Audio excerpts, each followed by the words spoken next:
BA second year political science second paper Indian political system के students, unit third में आज का हमारा टॉपिक है सर्वोच्च न्यायालय का क्षेत्राधिकार। सर्वोच्च न्यायालय भारत में संघीय सरकार के अंतर्गत सरकार का तीसरा अंग है, जिसका प्रमुख कार्य न्याय संबंधी कार्यों से संबंधित है। भारतीय राजनीतिक व्यवस्था में सर्वोच्च न्यायालय की आवश्यकता और महत्व कई दृष्टिकोणों से है, क्योंकि ये भारतीय संविधान का रक्षक है, संघात्मक व्यवस्था का रक्षक है। इसके द्वारा नागरिकों के मूल अधिकारों की रक्षा की जाती है, इसलिए इसका अत्यधिक महत्व देखा जा सकता है। सर्वोच्च न्यायालय के अंतर्गत एक मुख्य न्यायाधीश और 7 अन्य न्यायाधीशों की व्यवस्था प्रारंभ में की गई थी। बाद में अन्य न्यायाधीशों की संख्या बढ़ाकर 25 और फिर उसके बाद और संख्या बढ़ाकर 31 कर दी गई। वर्तमान समय में इसमें 31 न्यायाधीश कार्यरत हैं और इन सब की नियुक्ति न्यायाधीशों की नियुक्ति राष्ट्रपति के द्वारा की जाती है। इसके लिए राष्ट्रपति सर्वोच्च न्यायालय से परामर्श लेता है और मुख्य न्यायाधीश इस प्रसंग में परामर्श देता है और 4 वरिष्ठतम न्यायाधीशों का एक समूह होता है, कॉलेजियम, जिससे लिखित परामर्श प्राप्त करके राष्ट्रपति निर्णय करता है और उसके आधार पर घोषणा करता है। भारतीय संविधान के द्वारा न्यायाधीशों की योग्यता के अंतर्गत वो भारत का नागरिक होना चाहिए, वो उच्च न्यायालय या दो या दो से अधिक उच्च न्यायालय में लगातार कम से कम 5 वर्ष तक न्यायाधीश के रूप में काम कर चुका हो, या फिर उच्च न्यायालय या न्यायालयों में 10 वर्ष तक अधिवक्ता रह चुका हो, या राष्ट्रपति के विचार में एक पारंगत विधिवेत्ता होना चाहिए। इसका कार्यकाल न्यायाधीशों का सेवानिवृत्ति की आयु तक 65 वर्ष कार्यकाल है और तब तक ये काम करते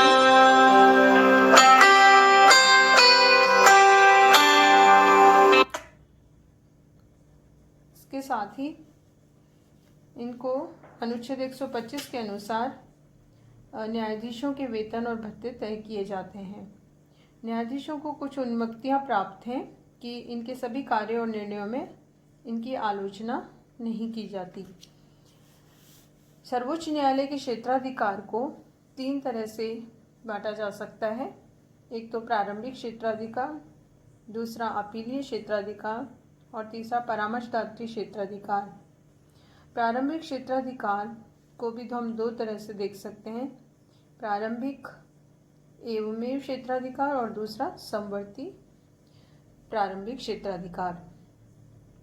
प्रारंभिक एवमेव क्षेत्राधिकार का उल्लेख अनुच्छेद 31 में किया गया है, जिसमें संघ और राज्यों के बीच न्यायिक विवादों के निर्णय का प्रारंभिक जो एकमेव क्षेत्राधिकार है वो सर्वोच्च न्यायालय को प्राप्त है। इसके अंतर्गत भारत सरकार या एक से अधिक राज्यों के बीच विवादों को भारत सरकार, राज्य या कई राज्यों या एक से अधिक राज्यों के बीच विवादों को, या 2 या 2 से अधिक राज्यों के बीच विवाद जिसमें कोई ऐसा प्रश्न अंतर्निहित हो जिस पर किसी वैध अधिकार का अस्तित्व या विस्तार निर्भर करता हो, ऐसे विवादों को प्रारंभिक एकमेव अधिकार प्रारंभिक क्षेत्राधिकार कहा जाता है। और सर्वोच्च न्यायालय को केवल संघ और राज्यों के पारस्परिक विवादों के संबंध में प्रारंभिक एकमेव क्षेत्राधिकार प्राप्त है। दूसरा है समवर्ती प्रारंभिक क्षेत्राधिकार। संविधान द्वारा प्रदत्त मौलिक अधिकारों को लागू करने के संबंध में सर्वोच्च न्यायालय के साथ साथ उच्च न्यायालयों को भी अधिकार प्राप्त है। संविधान के अनुच्छेद 32(1) के द्वारा विशेष रूप से सर्वोच्च न्यायालय को इसके लिए उत्तरदायी माना गया है कि वह मौलिक अधिकारों को लागू करने के लिए समुचित कार्यवाही करे। दूसरा अपीलीय क्षेत्राधिकार है, जिसमें एक तो है संवैधानिक अपीलीय क्षेत्राधिकार, जिसका उल्लेख संविधान के अनुच्छेद 132 में किया गया है कि यदि उच्च न्यायालय ये प्रमाणित कर दे कि विवाद में संविधान की व्याख्या में से संबंधित कानून का कोई प्रश्न अंतर्ग्रस्त है तो उच्च न्यायालय के निर्णय की अपील सर्वोच्च न्यायालय में की जा सकती है।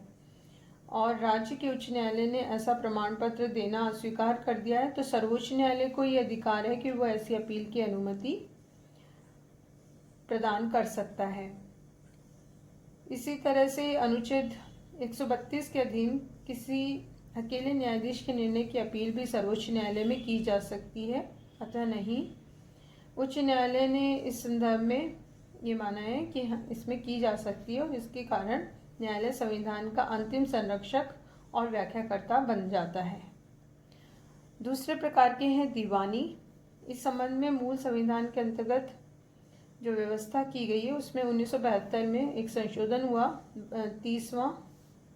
इसके द्वारा इसमें परिवर्तन किया गया और इसके द्वारा ये स्पष्ट किया गया है कि जो व्यवस्था है वो ये कि सर्वोच्च न्यायालय में केवल ऐसे ही दीवानी विवादों की अपील की जा सकती है जिनकी राशि 20,000 हो। लेकिन बाद में विधि आयोग ने इस धनराशि की सीमा को हटा दिया और 30वें संवैधानिक संशोधन जो किया गया उसके द्वारा उसमें अनुच्छेद 133 को संशोधित करते हुए धनराशि की सीमा को हटाते हुए अब कोई सीमा इसमें नहीं है और उच्च न्यायालय से सर्वोच्च न्यायालय में ऐसे सभी दीवानी विवादों की अपील की जा सकती है जिसमें उच्च न्यायालय के द्वारा ये प्रमाणित कर दिया जाए कि इस विवाद में कानून की व्याख्या से संबंधित सारपूर्ण प्रश्न निहित हैं। 30वें संशोधन के द्वारा ये व्यवस्था की गई है और इसमें अब कोई धनराशि की सीमा निर्धारित नहीं है। तीसरा है फौजदारी। फौजदारी विवादों में उच्च न्यायालय के निर्णय की अपील कुछ विशेष परिस्थितियों में की जा सकती है। जैसे उच्च न्यायालय ने अपील प्रस्तुत होने पर किसी व्यक्ति की उन्मुक्ति का आदेश रद्द कर उसे मृत्युदंड दे दिया हो, या दूसरा हम देख सकते हैं कि उच्च न्यायालय ने अधीनस्थ न्यायालय से अभियोग विचार करने के लिए अपने पास मंगवाकर अभियुक्त को प्राणदंड दिया हो, या फिर उच्च न्यायालय ये प्रमाणित कर दे कि विवाद सर्वोच्च न्यायालय के द्वारा विचार के योग्य है। तो इन तीनों ही परिस्थितियों में फौजदारी क्षेत्राधिकार के अंतर्गत सर्वोच्च न्यायालय में सुनवाई की जा सकती है।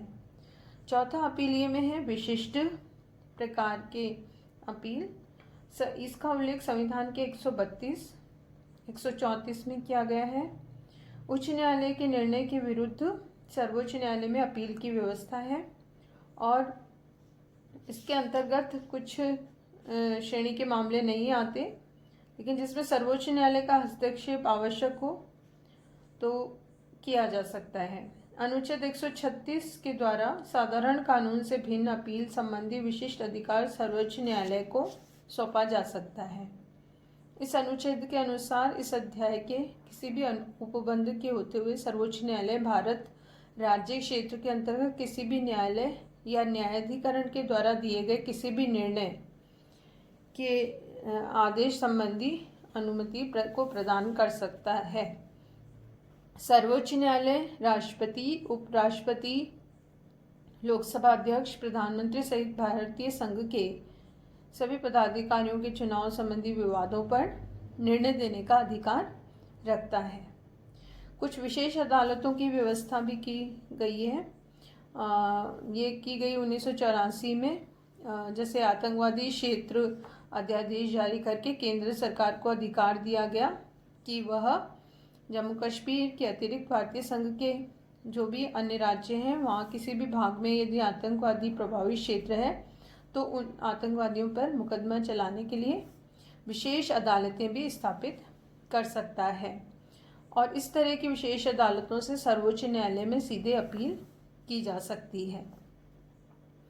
अपीलीय क्षेत्राधिकार के दृष्टिकोण से यदि हम देखें तो भारत का सर्वोच्च न्यायालय विश्व में सबसे अधिक शक्तिशाली न्यायालय है। तीसरे प्रकार के जो क्षेत्राधिकार है वो है परामर्शदात्री क्षेत्राधिकार और संविधान में ये उल्लेख है कि सर्वोच्च न्यायालय को परामर्श देने का कार्य भी उसके क्षेत्राधिकार के अंतर्गत आता है। अनुच्छेद 143 में यदि कभी राष्ट्रपति को ये प्रतीत हो कि विधि या तथ्य का कोई ऐसा प्रश्न हो जो सार्वजनिक महत्व का हो, तो वह सर्वोच्च न्यायालय से परामर्श ले सकता है। और न्यायालय पर संवैधानिक दृष्टि से ऐसी कोई बाध्यकारिता नहीं है कि वो परामर्श दे ही, लेकिन अक्सर वो इस तरह का परामर्श देता है। अनुच्छेद 143 का खंड 2 राष्ट्रपति को यह अधिकार देता है कि संविधान के लागू होने के पूर्व किसी संधि, समझौते या उससे संबंधित विवादों को न्यायालय के पास उसकी सम्मति जानने के लिए भेज सकता है। ऐसा पिछले कई वर्षों में हुआ भी है। जैसे 1947 से 1950 के बीच भारत सरकार और देशी रियासतों के समझौते होते थे और ऐसे विवाद न्यायालय में परामर्श हेतु आते थे। इसी तरह अन्य कई ऐसे विवादों का में परामर्श का जो कार्य है वो सर्वोच्च न्यायालय ने समय समय पर किया है। सर्वोच्च न्यायालय का परामर्श संबंधी क्षेत्राधिकार मुकदमेबाजी को रोकने और उस पर सीमा लगाने में काफ़ी सार्थक सिद्ध हुआ है। भारत की ये व्यवस्था ब्रिटेन और कनाडा के अनुरूप हम देख सकते हैं। ये तीन प्रमुख जो क्षेत्राधिकार हैं वो तो न्यायालय के हैं ही, लेकिन निरंतर सर्वोच्च न्यायालय के क्षेत्राधिकार में विस्तार हो रहा है और उसके पीछे कई प्रमुख कारण हम देख सकते हैं। सर्वोच्च न्यायालय ने जनहित अभियोग और न्यायिक सक्रियता की धारणा के आधार पर इसके क्षेत्राधिकार में निरंतर वृद्धि की है। पिछले वर्षों में यदि हम देखें तो कई ऐसे उदाहरण हैं। सर्वोच्च न्यायालय ने जैसे सीबीआई जांच के आदेशों को आधार बनाते हुए अपने क्षेत्राधिकार में वृद्धि की है। इसके अलावा सर्वोच्च न्यायालय अपनी ओर से जांच का आदेश देने का अधिकार रखता है।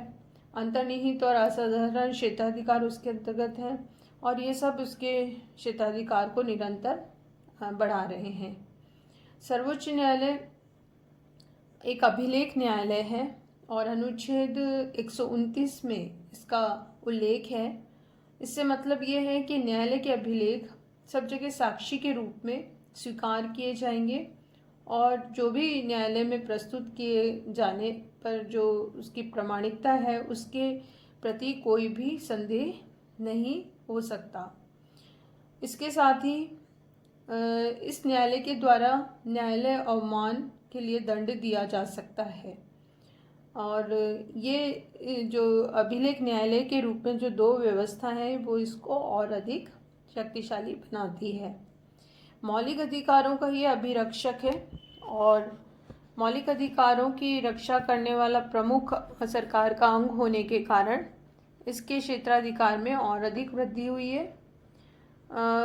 अनुच्छेद 32(1) ने सर्वोच्च न्यायालय को ये विशेष उत्तरदायित्व प्रदान किया है और मौलिक अधिकारों को लागू करने के लिए समुचित व्यवस्था और कार्यवाही करने का अधिकार सुप्रीम कोर्ट को है। वह मौलिक अधिकारों की रक्षा के लिए, जब हमने मौलिक अधिकार पढ़े थे तब भी इनका उल्लेख आया था, जिसमें बंदी प्रत्यक्षीकरण, परमादेश, प्रतिषेध, अधिकार परीक्षा, उत्प्रेषण, ये 5 प्रमुख लेख जारी सर्वोच्च न्यायालय कर सकता है और इनके द्वारा मौलिक अधिकारों की रक्षा कर सकता है। किसी व्यक्ति के अधिकारों पर आक्रमण होने पर वह सर्वोच्च न्यायालय की शरण ले सकता है। सीधे अपील भी सर्वोच्च न्यायालय में कर सकता है। सर्वोच्च न्यायालय के अब तक के कार्यों के आधार पर निर्विरोध रूप से ये कहा जा सकता है कि सर्वोच्च न्यायालय मौलिक अधिकारों की रक्षा के लिए हमेशा सजग रहता है और इसमें सफल भी रहा है। 1980 के बाद से यदि हम देखें तो इसके कार्यों में, इसकी शक्तियों में वृद्धि इसलिए भी हुई है क्योंकि जनहित अभियोग और न्यायिक सक्रियता ने इससे क्षेत्राधिकार को बढ़ा दिया है। सर्वोच्च न्यायालय ने इस तरह की व्यवस्थाओं से महत्वपूर्ण हो गया है और कोई भी व्यक्ति चाहे कितना भी बड़ा हो, कानून व्यक्ति से भी बड़ा भारत में माना जाता है। और इसके साथ ही जो न्यायिक सक्रियता है, ये व्यवस्था भी संविधान की रचनात्मक व्याख्या को प्रस्तुत करती है और न्यायिक सक्रियता के द्वारा भी सर्वोच्च न्यायालय के कार्यों और क्षेत्राधिकार में वृद्धि हुई है और निरंतर हो रही है। इन सब के आधार पर हम देख सकते हैं कि भारत के सरकार का संघीय या केंद्रीय स्तर पर जो सरकार का तीसरा प्रमुख अंग है वो सर्वोच्च न्यायालय है और जो सबसे अंतिम और मान्य न्यायिक व्यवस्था है और इसके आगे कहीं भी भारत का नागरिक अपील नहीं कर सकता और उसका निर्णय अंतिम होता है। इसके निर्णय को परिवर्तित करने या इसमें संशोधित करने का अधिकार केवल राष्ट्रपति को है। तो ये आज हमने देखा कि सर्वोच्च न्यायालय के प्रमुख क्षेत्राधिकार या शक्तियाँ कौन कौन सी हैं।